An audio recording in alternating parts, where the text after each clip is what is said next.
Coucou les copains, j'espère que vous allez bien. Je vais vous raconter une nouvelle histoire. Oui, c'est l'histoire de Benjamin. C'est un petit garçon qui était dans une école où il avait plein de copains. Une amoureuse, il jouait avec plein de monde, tout le monde l'adorait, les maîtresses, les maîtres, les enfants, tout le monde. Et puis un jour, il y a son papa et sa maman lui disent: Benjamin, tu vas devoir changer d'école, nous devons déménager. Nous avons changé de travail et nous sommes loin d'ici maintenant. Alors, tu vas devoir dire au revoir à tes amis. Mais Benjamin, non, hors de question, non. Moi, je veux pas partir, je veux rester ici. J'ai mes amis, j'ai mon amoureuse. Je suis bien, moi, dans cette école. Mais bon, il n'avait pas le choix. Son papa et sa maman ne pouvaient pas le laisser là tout seul. Alors, le jour vint où il dut dire au revoir à tout le monde. Il fit un grand goûter d'adieu, où il y avait un bon gâteau, des jus d'orange, des bonbons. Il fit des gros bisous et des gros câlins à tous ses amis. Et il partit.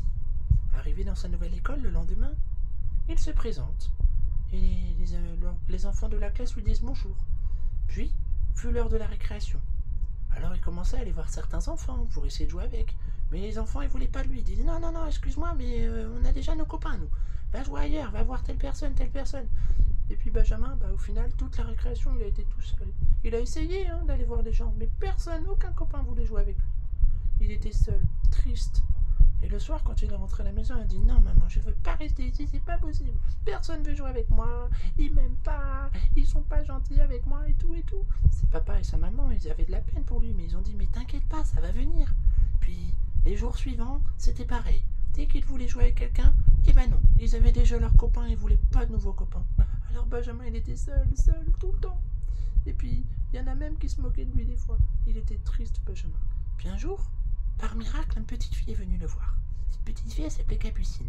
Et Capucine lui a dit: dis donc Benjamin, ça va? Et Benjamin il dit: non, ça va pas. Personne veut jouer avec moi, j'ai pas de copains, alors que dans mon ancienne école, j'avais plein de copains, j'avais même une amoureuse. Et puis je les vois plus maintenant. Alors voilà, je suis tout seul. Alors là, Capucine lui dit: attends, viens jouer avec moi. Ah ouais, c'est vrai, tu veux bien? Ah, Benjamin, il a retrouvé le sourire, il était heureux. Enfin une copine. Et là, ils commençaient à jouer, à discuter et tout. Et puis en fait, ils sont super copains. Parce qu'ils ont plein de choses en commun. Et au final, ils sont devenus meilleurs amis. Et puis avec le temps, les autres, ils ont commencé à jouer avec lui aussi. Parce que ils ont compris qu'il était gentil et qu'il n'était pas méchant. Alors là, Benjamin, il était heureux. Parce qu'au final, lui qui avait peur de finir seul, il s'est retrouvé plein de copains. Comme dans son ancienne école. Et oui, c'est pas parce qu'on change d'école et qu'il y a une petite période un petit peu plus difficile qu'on se retrouvera pas de nouveau heureux bientôt. Et oui, lui, Benjamin, il a vécu cette expérience. Il avait plein de copains, plus rien, et hop, à nouveau plein de copains. Et oui, ça peut arriver dans la vie d'avoir des moments plus durs que d'autres. Allez, et puis en plus, vous savez quoi? Capucine, elle est devenue sa meilleure amie. Et vous savez, peut-être même un petit peu plus. Allez, je vous fais des bisous.